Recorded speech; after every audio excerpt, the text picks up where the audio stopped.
And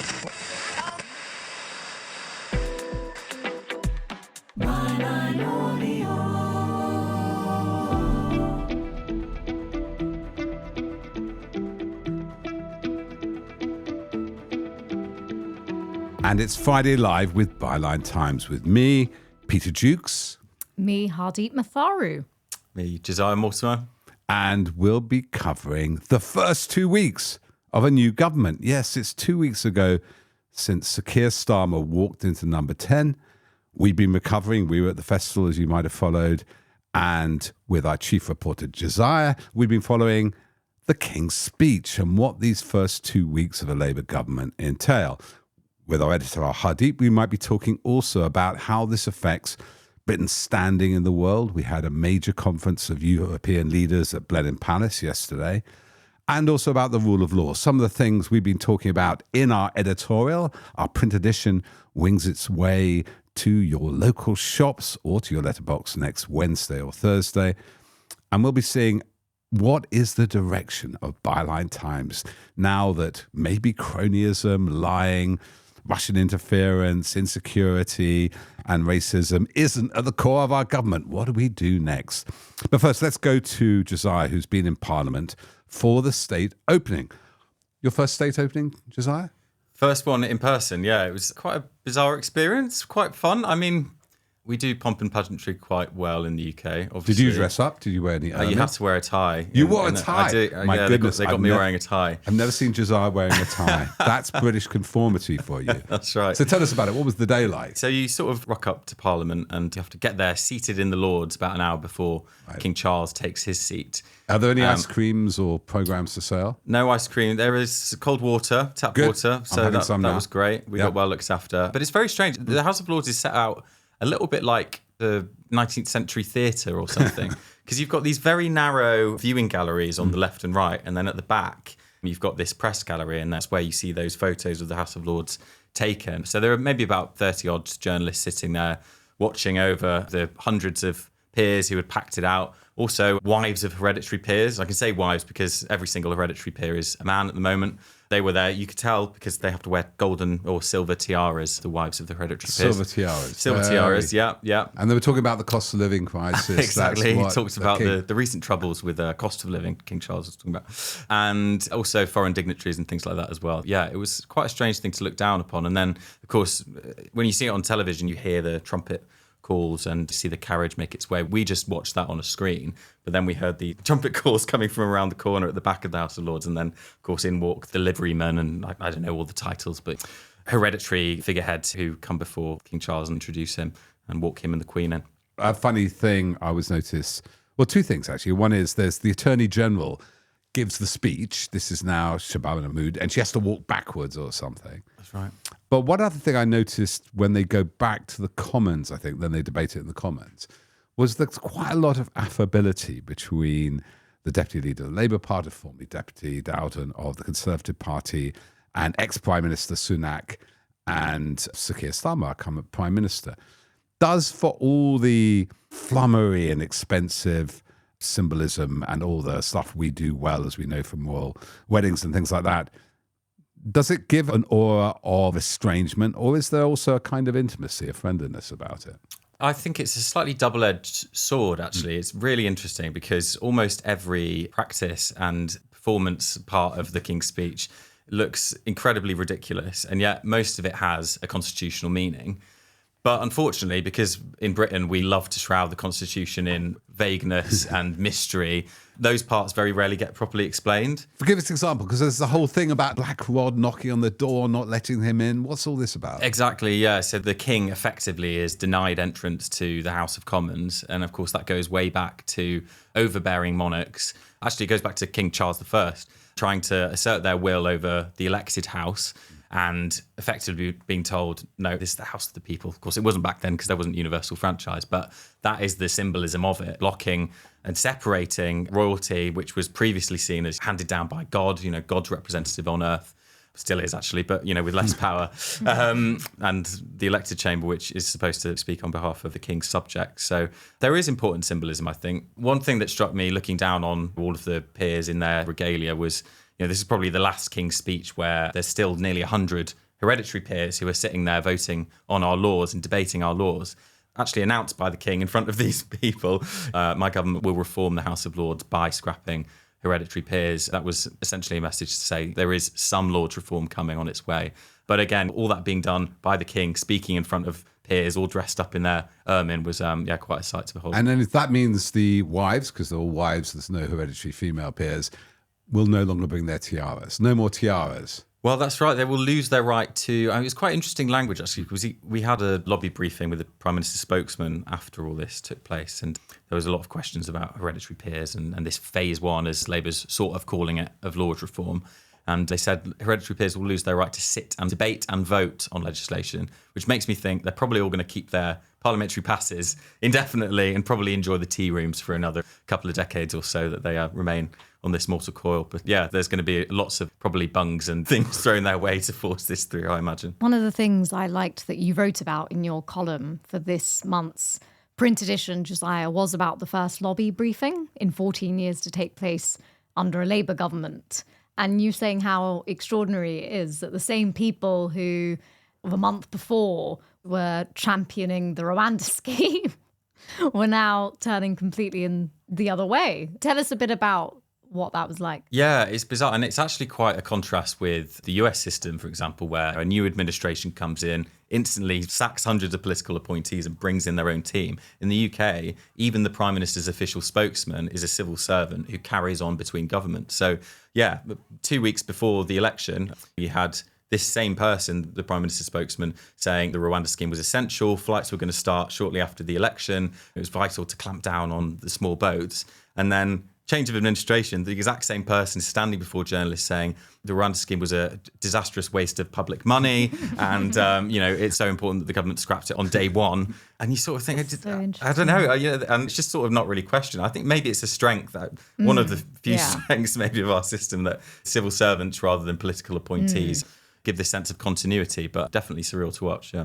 And do you think, does that change for people who don't understand? The lobby system has been an ancient system. It used to be a secret club. It's a room behind the press gallery in the House of Commons, isn't it? Where the Prime Minister's spokesman briefs journalists off the record, not named. It's a spokesperson, it's usually a man, or has been recently when I've been there. Was there a change in tenor, given that a lot of the previous journalists had strong contacts, didn't they, with Conservative MPs and ERG group members and all the different factions? Were there tears? We had tiaras. Did we move tiaras in the Lords, tears in the lobby? Did you feel a change? There's definitely been a mood shift. I would say right-wing journalists have been scrambling desperately to update their contacts books from the 10 Conservative ministers that they had in their speed dial to all of a sudden former trade unionists and council leaders who they had absolutely no idea of. Smug, of course, because my links with Conservative ministers were probably far weaker than theirs. But yeah, I think among those papers, there were a lot of grumpy-looking right-wing journalists wandering around Portcullis House this week, that's for sure. But yeah, the tenor of these briefings, I say the tenor of government actually, has been really interesting to see how quickly that all changes. We're talking about closer relationships with Europe in a way that you could just not imagine the former Foreign Secretary James Cleverly or Rishi Sunak talking about. So Hardy, talk to you about that, because one of the great work you've done over the last 5 years is the political culture we swim in. And that goes to the good chaps theory of government. What happens if they're not good chaps? To the press, sort of ministerial code. What have you noticed since that new dawn? It wasn't quite like the Blairite dawn, wasn't hyperbolic, but last Friday, 2 weeks ago, Starmer walked into number 10 and talked about public service. Have you noticed that's a sudden change of tenor and tone? I have to say I have. I mean, as a journalist, I have, because it seems as if the government actually has policies that it wants to institute and it has hit the ground running. And I think a lot of what characterized, especially the past 2 years, I mean, we've talked about it in news meetings, there wasn't really much coming out in terms of policies or announcements or anything substantive. There was a lot of big rhetoric about big schemes like Rwanda.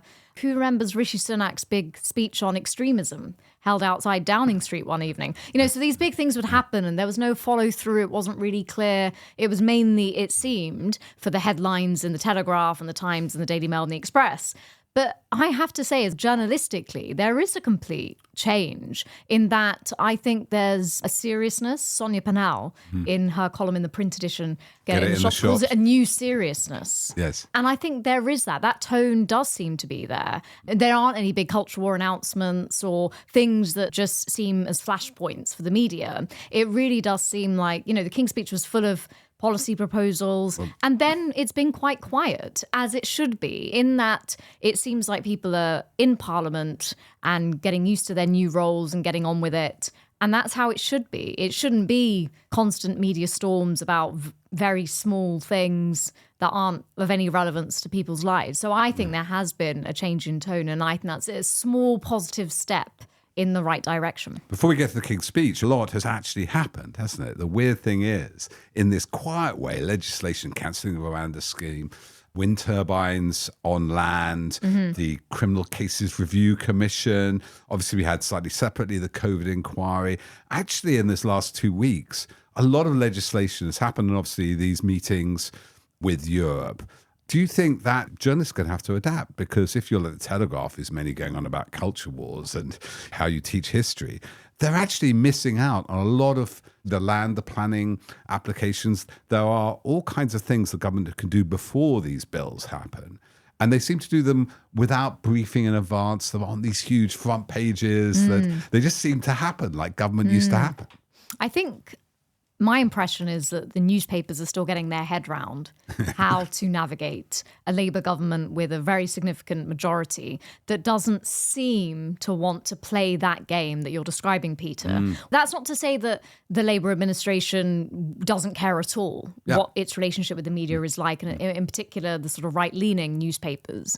But I think there is this notion of, you do the headlines you want. Yes. We've got an agenda and we're going to start to get on with it. Yeah. I think that the Labour government is aware that the stakes are really quite high. We've talked before about, and a lot of our columnists and a lot of our print edition for this month explores this notion of there are darker forces that are coming up. We've seen it in parts of Europe. We're definitely seeing it in America, and we'll come on to that. So the stakes are really high. Keir Starmer has to come in and have an agenda and start delivering on it. It's not all going to happen immediately, but he has to start. And I really think that is the focus. And it is interesting, if you go on the Daily Mail website, it's my job to do that. You say. It's sort of the political stories that you find, they're not on the very big front page. They're kind of further down. There's a few digs at David Lammy and Keir Starmer and things like this. Angela Rayner is Angela Rayner, she has been on the front page. Yeah. But in general, there isn't a sense that there is much to criticise at the moment and turn into a culture war, particularly with regards to what Labour's doing. It's only been 2 weeks, but I think they're very much navigating that relationship. And so, in a way, the media is a big part of what we do here at Byline Times, scrutinising the established press. I think we're obviously waiting and watching, but there are signs that maybe that merger we talked about so much under the Conservative governments of the political and the media class, I think that is starting to shift. And what I hope for is that the Labour administration, whatever comes its way, will not focus on the headlines and say, write what you want about us. If we can get to changing people's lives, that will be more important for our democracy, for our politics, for our country than anything you might say. Let's see what happens. But the early indications are positive, I think. There's much more in the paper, by the way, about what happens if Starmer fails. That we have the threat of the far right in Europe and America and how urgent. And I think one of the things that emerged in conversation with our great diarist, Peter Oborne, is he contrasted this notion of public service, which Starmer had announced actually while at the festival, with what happened under Blair, because we know that Tony Blair had flown out to see Rupert Murdoch 3 years before the election, needed the Sun's endorsement, or felt he did, soon would become godfather to Rupert Murdoch's children. There was a very close relationship between big media owners and the Labour government. Starmer didn't do any deals with the Sun about a Leveson too, did he? He got a kind of reluctant endorsement about changing the manager of the team from the Sun and a non-endorsement from the Times. So he doesn't owe them anything. And I just think we should maybe ponder a bit. This is all drawing on history, my sense of history rather than my memory. This is a more left-wing government than Blair in some ways. I mean, part of their key plank, isn't it, is to nationalise the rail. Somebody actually said it's closer to the Wilson administration than anything. I don't know what your feelings about that. Yeah, I think Labour often feel that to be elected, they have to present left-wing ideas through a very right-wing framing, or certainly more conservative framing than what they think the public is prepared for. But I think, if you take the overall substance of what Labour has done so far, what the government has done so far, I should say, pushing through bills on rail nationalisation, launching basically a national wealth fund, launching a publicly owned energy company, GB Energy. Actually, there's another publicly owned energy development that I think is also going to happen, which is they're ramping up the powers of the Crown estate. So most of that money goes to the Treasury, allowing them to invest in renewable energies as well, borrow to invest. So another way of doing these left-wing ideas through the back door and with a royalist crown on. But I think people have been very surprised to see a government make promises and then start to deliver on them quite quickly. I don't think people have been very used to that. So expectations were very low going in. I think Labour probably helped to lower those expectations. And when the expectations are so low, it is quite easy, it turns out, to meet them. But I think giving them credit, they had a plan. They've been preparing for government for, if not 14 years, then certainly 4 years, and have started cracking on with it. So I think that he's probably going to enjoy a bit of a bounce, Keir Starmer, I imagine, from the fact that people are so unused to government seeming to function like this. And also you do have the incumbency effect, don't you? He can control the media much more effectively by press statements. He will get a fairer representation, I imagine, on television than a leader of opposition. And just before we go, I'd be good to drill down a little bit more on the King's Speech, but just things that can be done without legislation. On foreign affairs, we'll get to Europe in a moment, but certainly when it comes to the Israel-Gaza war, two things they've done, very heavily criticised, especially early in the conflict. Keir Starmer saying things about Israel had the right to refuse water and food to the Palestinians in Gaza. But two things, I think they've withdrawn an objection to the potential warrant, International Criminal Court, on Benjamin Netanyahu, the Israeli leader. They've also today, haven't they, returned funding to the relief agency, which was stopped under allegations turned out to be false, that there were a lot of Hamas members in the UN Relief Agency. And so these are quite easy wins, or rather give the impression, which often builds distrust in politics. I don't know if you've seen it, Hadi, but one of the things that goes around, beyond them, they're all the same, right? Which we've talked about in our editorial, and that is a moral abnegation, because morality is saying, well, that's slightly better or worse than that. This uniparty idea, have you seen it? Particularly plays on the kind of QAnon reform right. They call it a uniparty. They're just the same. They're all sponsored by the World Economic Forum and all these weird ideas that there's this huge conspiracy, is everybody the same. And there are these subtle distinctions being made with the last government. And we talk a lot about this in the editorial, isn't it? It's about rebuilding trust that politics still matters. Yeah, I think so. And I think that is the central mission. As well as improving people's lives and picking up the pieces from the 14 years that we've just had. I think that is the central mission. And I think it is something that we should be positive about, because often we talk about erosion of democracy and faith and trust in politics. And it's such a big thing.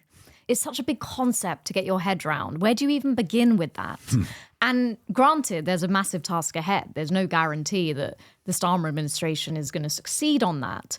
But it's almost as if they've said, well, where we're going to begin is in the bread and butter of what politics is. And it's not about big headlines and big announcements. And it's not about us. Yeah, it's about policies that can change people's lives. And I think that's mirrored in this approach early days with the media, because it seems as if what Labour has identified is that it's not just the Conservatives' governments that were self-serving, but it was also their allies in the press, which are self-serving. So you got both journalism and politics becoming these self-serving professions. We know that from the work that we do. And once that occurs, of course, people are going to lose faith in politics, because where you hear about politics is from politicians or the media. And so I do think Labour is trying to cut through all of that. And I think it's very clever to set this up as a big thing, to keep mentioning this notion of politics has to return to service, because then he will be held to account on that. If there is a scandal, and it will happen, how will he react? How will the Prime Minister deal with that? So he's already saying this is what you're going to judge me by. And I don't think he would be saying that if he had any intention of not trying his very best to do it. And I think it is important. I think it's all you really have in a democracy, where to start with that. Start at the basics, do what you're meant to be doing and hope that people see that. But of course, we know that the media remains the media. And it may be one thing that the Starmer administration has decided not to get engaged in a very heavy relationship with them, but it still exists. And it's still the mediator through which people hear about our political culture.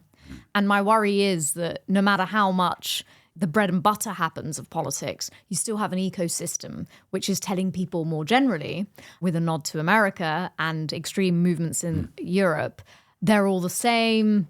It's all becoming about identity issues. That's what we need to focus on. And these are the threats that you need to be aware of. And that does open a door to more hard right extreme tendencies. Yeah, we could talk a bit more, I think, about the Queen's speech and localism, because I think that's another example. It isn't all about gathering power together. But it's maybe worth clarifying our position on this, isn't it? We put it in our editorial. We are non-partisan. We are only partisan and passionate about the truth. But along with that comes certain values, accountability, transparency, and we're committed to democracy, which means justice, Equal Rights, Human Rights Act, I'd say. We do debate these things.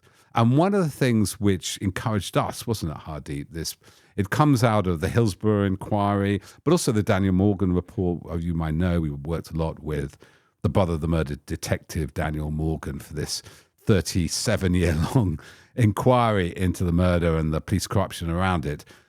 An expression which they're going to enshrine in law for all public service is the idea of a duty of candor. Because at the moment, in a way, a lot of these institutions like the police in Hillsborough, the police around the Daniel Morgan murder, even some of the councillors around Grenfell and things like that, their duty was to protect their institutions. And the idea of a duty of candor, which in a way goes back to lying in Parliament and the law in Wales, this seems to ally to us what our journalistic principles are. And if they diverge from them, we'll hit them really hard. And one of the things we have been critical of already, hasn't it been, is the 2-child cap for child benefit. Adam Bienkov, a political editor, can't be here. Childcare issues of its own. We think that's unfair. And so issue by issue, subject by subject to those values, that's what we'll do for the next 5 years. And before the election happened, we also had reports of the number of new MPs coming in potentially for Labour and how many of them will have lobbying interests. And so we will see how that will play out, whether there's any conflicts of interest that we think are concerning. We also know that Keir Starmer, the team around him, there are concerns about some of the advice and how tightly controlled that administration is. We saw what happened with Diane Abbott, who became the mother of the House. She was re-elected to Parliament as Labour MP, but Faiza Shaheen, for example, was not, and Ian Duncan-Smith retains the seat that she was going to probably win for Labour. This lack of pluralism within the party has been commented upon critically. And all of these things we'll look at. But yes, Peter, you are right. I mean, it's interesting because a few people have been asking us, where does Byline Times go now? What's our business model? It has been attacking governments. It's like, well, it was our business model was never to go after the Conservatives. No. I mean that. It was to hold power to account. And I always said this. People always ask me about Priti Patel and what I thought about them. And I always said, well, if Priti Patel or Suella Braverman came up with a proposal for immigration that seemed humane, proportional and evidence-based, then that would be a good thing. I thought it was a good thing when Rishi Sunak finally called out the use of a racist slur. I thought it had many problems with it as well, but that was a good thing. You know, it's not about this party that we're for or against. It's these values. We're talking about transparency, the rule of law. We're against the erosion of democracy and everything that goes with that, including protest rights. We are for transparency. We're anti-corruption, anti-cronyism, all these things. We're for service and a duty of candour. So they will always be our benchmark. And we will see if the Labour government meets its promises on that. But also it's not just about what it does. So Jay Rosen, who we know, who's a friend of Byline Times, he's Associate Professor of Journalism at New York University. And one of his big analyses has been the stakes, not the odds, for American journalism. So rather than have this horse race reporting between Biden, Trump, and see them as two equal horses in the race, you don't look at the odds, you focus on the stakes, because they're not two equal horses in the race. And the stakes of a Trump presidency as opposed to a Biden presidency, they're different. And so this notion of the stakes, not the odds. And so instead of perhaps doing a like-for-like comparison between the Conservatives did this, Labour did this, and Labour's said that, it's also about the stakes. And in that way, Keir Starmer's, the stakes are extremely high. So we'll get back to America very, very shortly. Just a brief detour back with you, Josiah. One of the things you did write and publish as an example of our holding Labour to account was what happened to the Welsh First Minister who resigned because of some allegations about not declaring monies he'd received for his campaign. I was struck very early on by the fact that Keir Starmer made a big deal about inviting the metro mayors, going to the regions. They're talking about a Council of the Isles, things which actually in the Good Friday Agreement. Do you notice the sort of quite unexpected unmarshalling of power at the centre and willing to talk to the periphery, if you like? I think so. And I think actually devolution, it does offer a way for Labour to experiment in different parts of the country. You know, Labour do hold most of the metro mayors in England, also obviously in government in Wales as well. And as well as there being lots of people living there, often the mayors there, First Minister, maybe we'll come on to Vaughan Gething, have been able to experiment with slightly more innovative ideas, innovations in democracy in Wales. They're letting councils introduce proportional representation. They're introducing automatic voter registration before the rest of the country.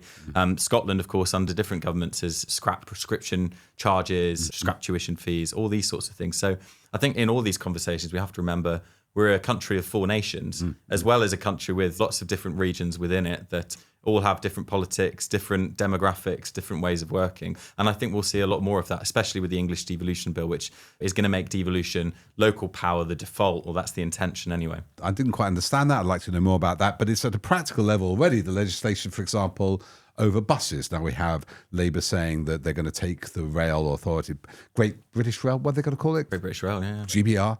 They're going to take it back in 4 years' time. It'll take a while. But they're also allowing metro mayors and regional authorities to start their own bus companies and things like that. That's right. Yeah, so transport is going to be an area I think we're really going to see innovation in the next few years, more powers for local mayors and local government on that. I think we will see probably lots of buses be brought into public ownership, new publicly owned bus companies.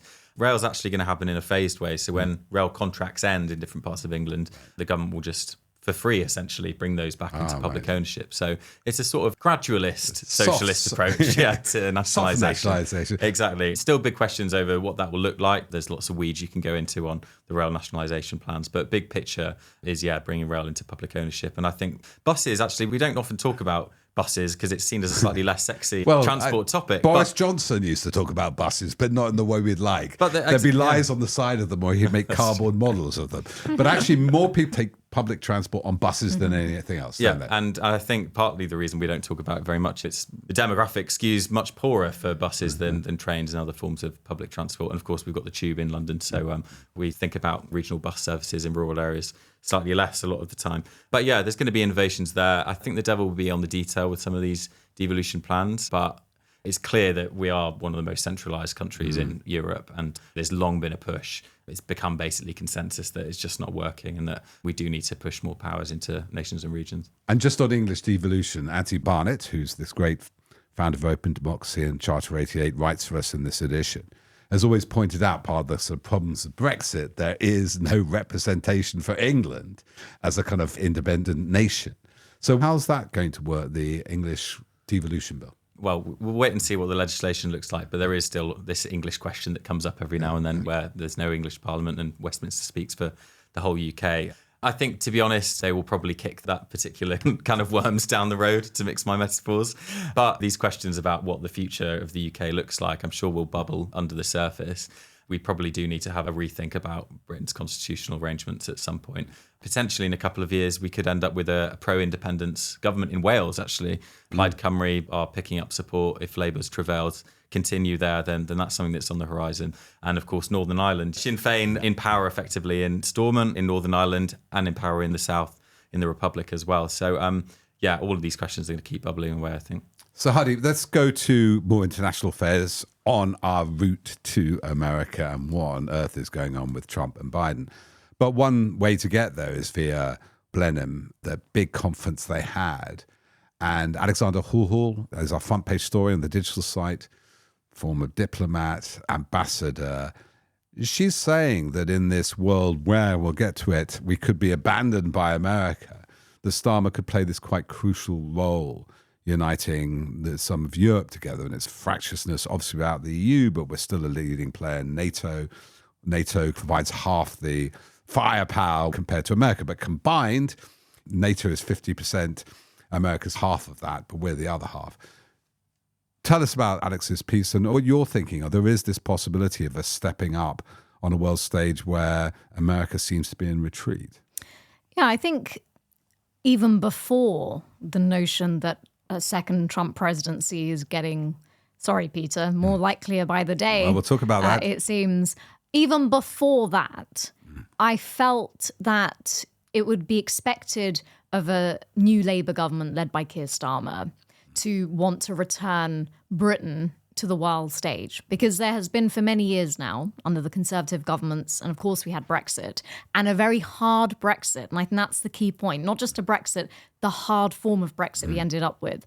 There's been a notion that for a number of years, Britain has wanted to retreat, a notion that we've wanted to isolate ourselves, that we don't think we need things like the European Union, and the special relationship has not been a priority. So this notion of becoming more inward looking, that's not to say that Rishi Sunak's government, Boris Johnson's government, didn't, for example, support Ukraine in its war against Russia.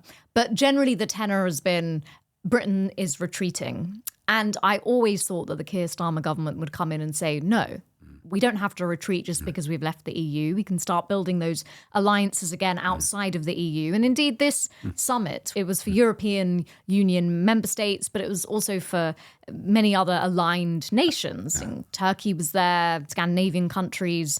And actually, it was Liz Truss, ironically, that signed the UK up to it, which was quite... and Sunak wanted to cancel it, when she was, I think, Foreign Secretary or Prime Minister. So there's a bit of irony there. But yeah, so Starmer was hosting it. It was very symbolic because it's first weeks of him being prime minister. He's hosting many world leaders. President Zelensky of Ukraine also addressed the cabinet. First time since which was very, Clinton in 1997. Very significant. Yeah. So I think what he's trying to say is we are here. You can still trust us. We are key to all of our security in Europe.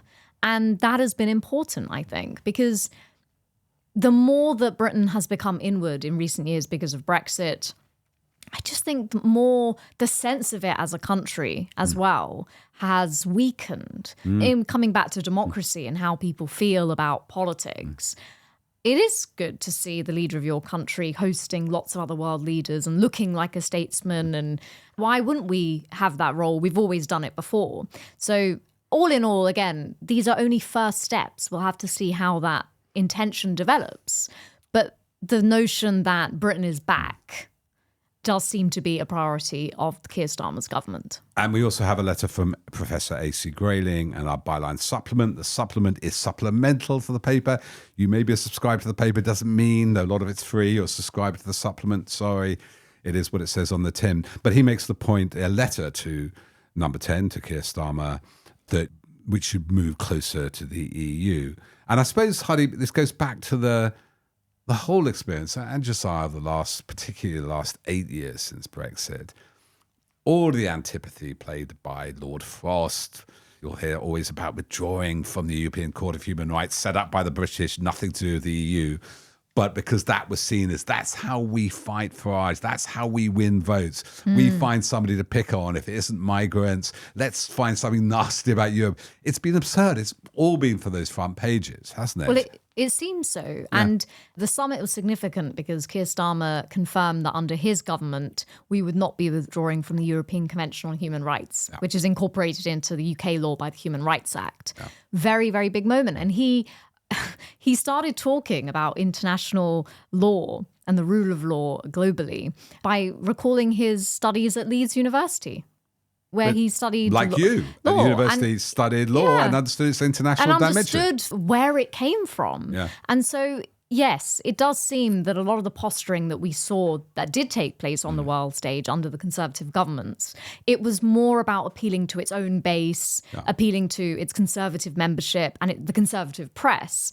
To be frank, you can see how short-sighted that is. And Because also, there's a whole world and you're trying to appeal to tens of thousands of members of a party in a very small, increasingly narrow base, and then the Conservative press, a few newspapers. And I think that was reflected in the perception that was starting to develop around Britain. that we were crazy. Come on, that's what people but thought we we still were love crazy. you. Well, we still love you, But the but British you've kind of people. lost your mind and you're not serious anymore. Yeah. And the number of times that Keir Starmer referred to the word maturity in this summit is, I think, a direct nod to what has been going on before.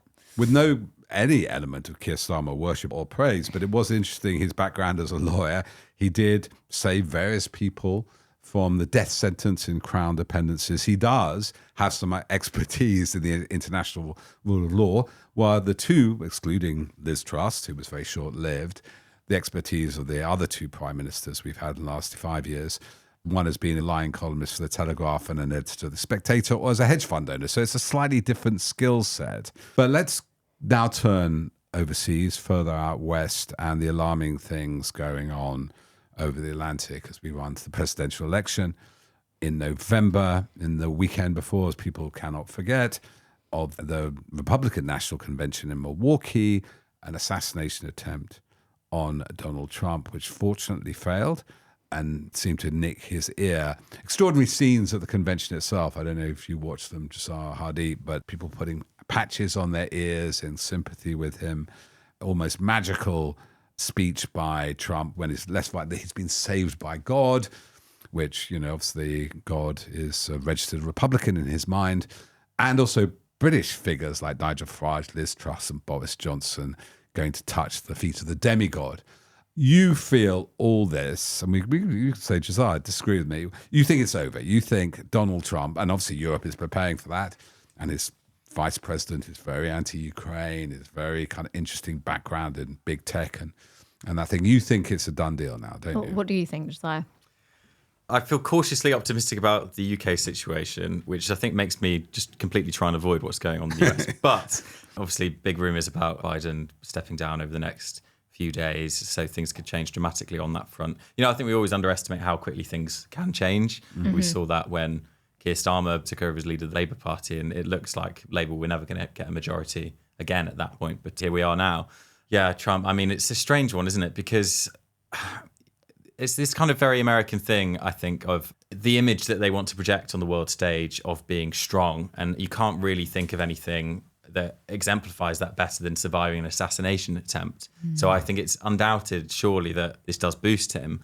And I think Biden does look and has looked fairly weak, to use that terrible word in politics, for some time now. But just taking off any sense of impartiality, I think in order for the Democrats to win, they probably will have to get rid of Biden. And of course, with Obama now reportedly speaking out and calling for him to go, it feels like a matter of time. Before we go to that, because I've been doing some work on looking around on that and looking at the possibilities. Heidi, you talked with Professor Jay Rosen, and you did watch, and I didn't, I just fell asleep, the famous debate. This is before our election, early July. Tell us a bit about that and what you saw, because I think this is where the assumption he needs to stand down began. As I was editing this month's print edition, I was looking again at Bonnie Greer's column. She writes Americana for our monthly news magazine. And this one started with the presidential debate that you're talking about, Peter, in which Biden just seemed very weak. I mean, apparently he hadn't been well. He'd been traveling. He seemed confused. Confused. I mean, there's weak and I feel weak. He seemed both. He seemed like he wasn't well. Yeah. Probably maybe had a cold or something that he was recovering from. So subdued. And he just didn't look like a leader, a vigorous leader. And then Bonnie's column went on to explore the assassination attempt and the conspiracy theories. And she said she didn't believe that it was staged because you couldn't stage something like that. But also she was saying that it was just Donald Trump is a showman. Yeah. He's permanently on a stage. And therefore, when something like that happens, his instincts kick in as a showman. And so all of the iconography now around the photographs that were taken at the time and screaming for his shoes and putting his fist up, fight, fight, all of that was just instinctively what he felt was right to do because he understood the gravity of the situation, i.e. this is an assassination attempt, which I have survived and I'm on a stage while this is happening. Yeah. And there's notion that Trump understands very viscerally that American politics as theater. Yeah. And I think this is where the problems are really stemming from because I suspect there are many, many people in the country that are concerned about Donald Trump, his character, not to mention the things that not only have already been instituted under his watch and in his legacy, the Supreme Court, very right-wing, Roe versus Wade, women's rights to abortion, the insurrection at the Capitol on January the 6th. I think people will be concerned about this who are undecided. That's one level, but then there's the other level, which Josiah says about the projection on a world stage of what the United States of America is. And I have to say, it's just an extraordinary moment where you've got a complete dichotomy just at the very moment that Trump, in effect, takes a bullet for America. Biden seems to be getting weaker by the day. He's now at the moment got COVID. He just seems weak. And we can sit here and say, well, that shouldn't matter because at the end of the day, he'll probably still do a better job for American democracy than Trump. But I think this is in the arena of theater and American politics. And I think that's the level on which things are much harder to predict. It's much harder to control the perceptions people viscerally have when they see that iconic photo of Trump and then Biden at that presidential debate. And I think the visuals of that in people's heads are more powerful than we perhaps think. But as Josiah is hinting at, if there was another candidate that was selected instead of Biden, that might present hope, but it also might be difficult for that person to establish themselves with the American public. We've got barely months now. So the fascinating thing, we're going to release them very soon. I think there are 6 episodes already of Hardeep talking with Bonnie Greer about the iconography of America, about these symbolic elements. And it goes from The Godfather to James Baldwin to MAGA to Citizen Kane. I mean, there's some great examples of the symbolism of America. And we've got to remember the American president isn't like a prime minister. He's like our king. I mean, he's the head of state. He's the symbolic head of state of the whole of America. And I think you're completely right that the lack of vigor and we experienced this in New York when we went there, didn't I? I'd vote for Biden, but he's old. He's not effective. Even though I don't like Trump, I'll vote for him because he's got vigor. Now, I'm still confused how many people are swayed by somebody yelling, fight, fight, fight, covered in blood. The base will be, other people might be disturbed, but I think you're completely right with this new situation where Biden will go. There's also this notion that some commentators have started observing in recent days. And I think it also goes back to that presidential debate that Trump is changing insofar as there's a notion that he's becoming a little bit more solid somehow. I mean, of course, he's continuing with telling lies and rabble-rousing, but there's a notion that he is moderating some of his more out there tendencies. And what's interesting about the Republican convention was some people were saying there was a real feeling that the Republicans, as opposed to the Democrats, are really united at the moment. Obviously, we have J.D. Vance, who we can come on to, who's been selected as the running mate for Trump. But there's this notion that the Republicans are coming together and there is almost a tone that is slightly more moderate coming from Trump. He's just had this assassination attempt. This very serious things happened. And J.D. Vance, interesting trajectory. I mean, obviously the centre-left liberal, comes from Appalachian. Yale-educated lawyer who's married to a woman of color. Yeah. It's interesting, isn't it? And so I think that is another layer of concern that at the time the Democratic Party seems to be in two minds about whether Joe Biden's the candidate. And if he's not, what sort of backroom deals are going to be done to select the new one, and who is it going to be? And the Republicans are actually projecting this sense of, well, we've got our man, and it's Trump. Here's all of his family. This is the package. We've got Vance, and we're very strong, and we know what we're going to do. And again, all of this is also feeding in a way that I wouldn't have expected anyone to think that Trump is moderate or more together than Biden. 6 million people less watched that convention than they did in 2016. On the other hand, they get a lot online. Musk, who now owns Twitter, called X, has created a new hashtag. He has the flag. When you go MAGA, it'll be the flag. He's created all these things. Really? Yeah. On Twitter to support Trump and MAGA, and it's offered to donate $40 million a month to the campaign. I think it's $40 million, not $400 million, but he's obviously supported by Peter Thiel, one of the co-founders of PayPal, and on the board of Facebook, who's being a big MAGA supporter. There's a whole of tech oligarchs are now on board. But Hardy, can I say this thing? The polls barely shifted, right? They were down for Biden. They barely shifted since the assassination attempt. What you see online, what you see on Fox News isn't necessarily what's happening on the ground. It'd be a huge move to get rid of Biden, but it would change the race entirely. Depends, is Kamala Harris, there's mixed feelings with who knows the donors, but that would just change the race. And there is a process here. Now, the problem is there's a process, some states to change the nominations now. Ohio, there's a time limit, Michigan, these swing states. But those were the conventions are for. I mean, it happened in 68 catastrophically because there was an open convention. And then suddenly all the attention's on the Democrat Party, but obviously chaotic, but being democratic. So I think it isn't a done deal. It's going to be incredibly busy summer. Just we want to make a break where everything could shift. What we do know is that a Trump presidency would be disastrous for European security. Vance has said he doesn't support Ukraine. We know the proximity between Putin and Trump.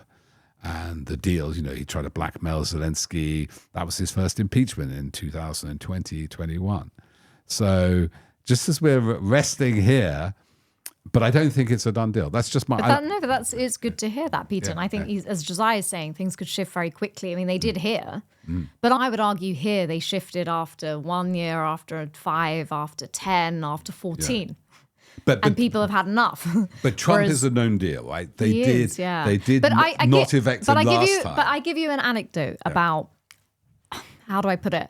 How despite everything he is, there is something about the man that understands something viscerally about being a showman and giving. So when I saw the pictures of him with his bandaged ear, for hours I was like, God, that's really familiar. What is that about? What is it about? And then immediately I was doing my work, and then I was like, my God, it's just like the Van Gogh self-portrait, the self-portrait. So I went to find that, and I looked at it, and I compared it. This is at work, by the way. I shouldn't admit this. It's the different ear. Is it a different ear? No, it's the same ear. Yeah, okay, right, so there's that. I mean, this is just an anecdote. I'm just trying to explain something. So there's that. I was doing that. And then there was the Daily Mail released some sort of leaked recording between Robert F. Kennedy Jr. And Donald Trump talking after the assassination attempt. And he asked him what it was like with the bullet going past him so close. And Trump said, it was like the world's largest mosquito.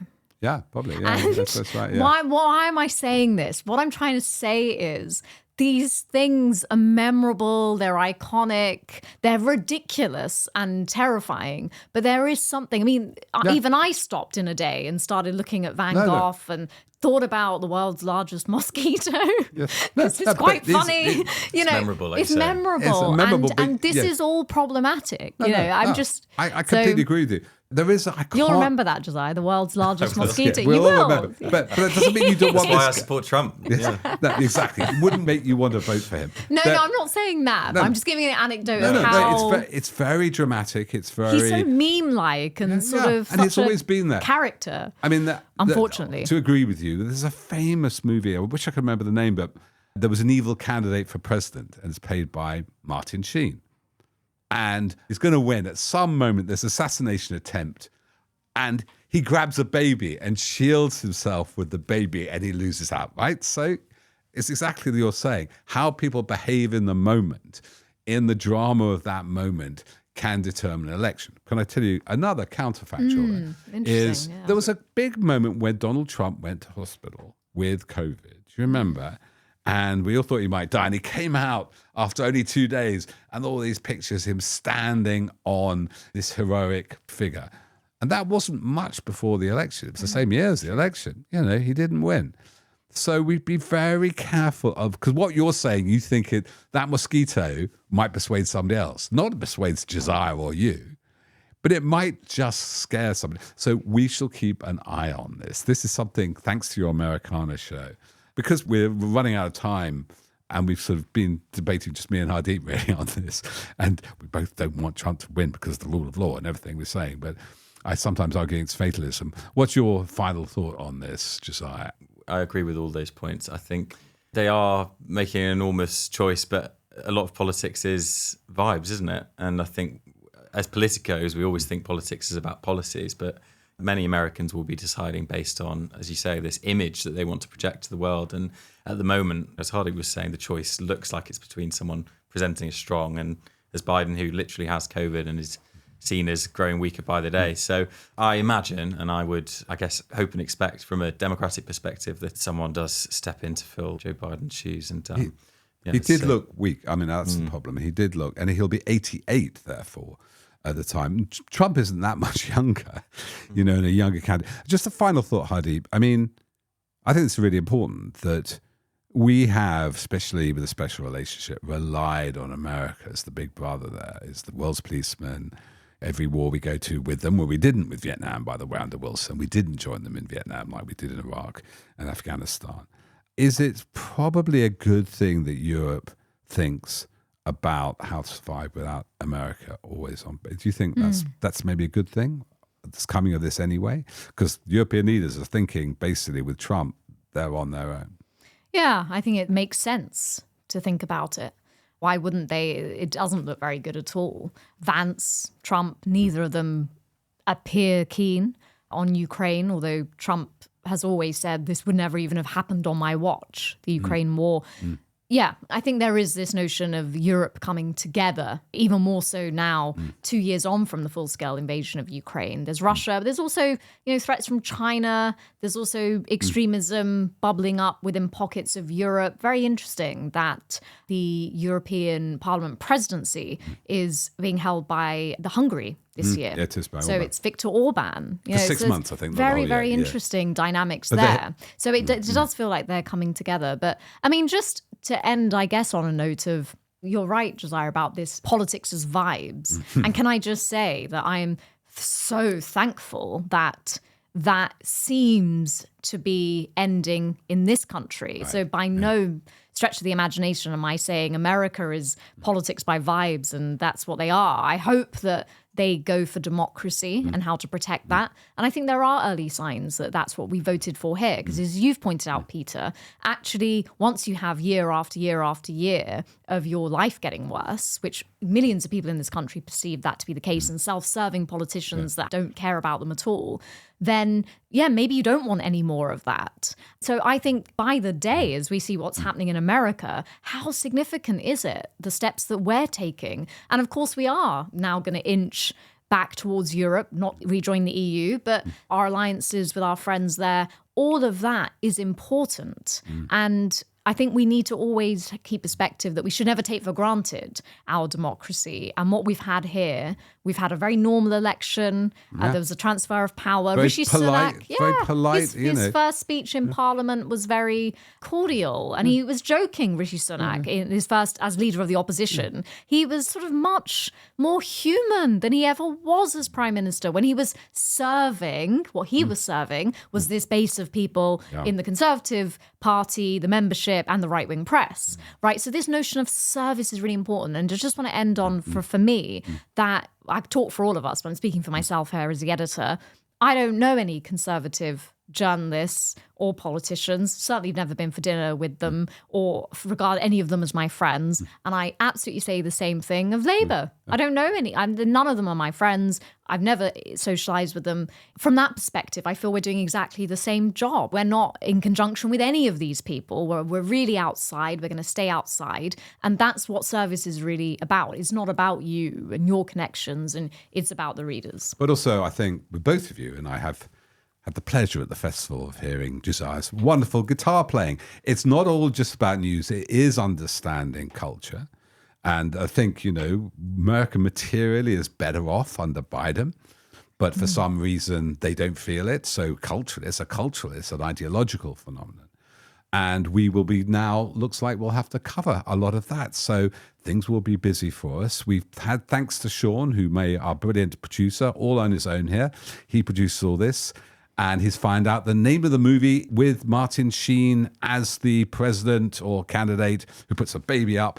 And I'm going to watch it tonight. It's called The Dead Zone. It's a Stephen King story. Stephen King's been great on Twitter. But have you just given away the main thing about it? Bugger. I guess one last point, Peter, that we're hoping to be back most Fridays, aren't we? I think so. There may be a slight hiatus in August because Hadi and I haven't had a break.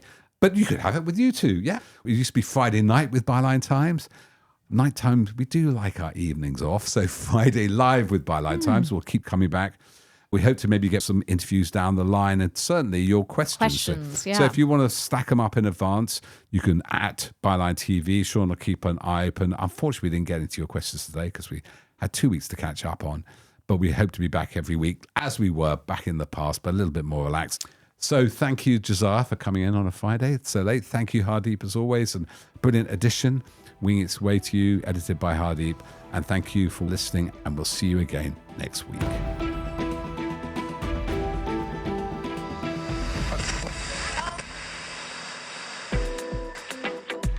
Byline.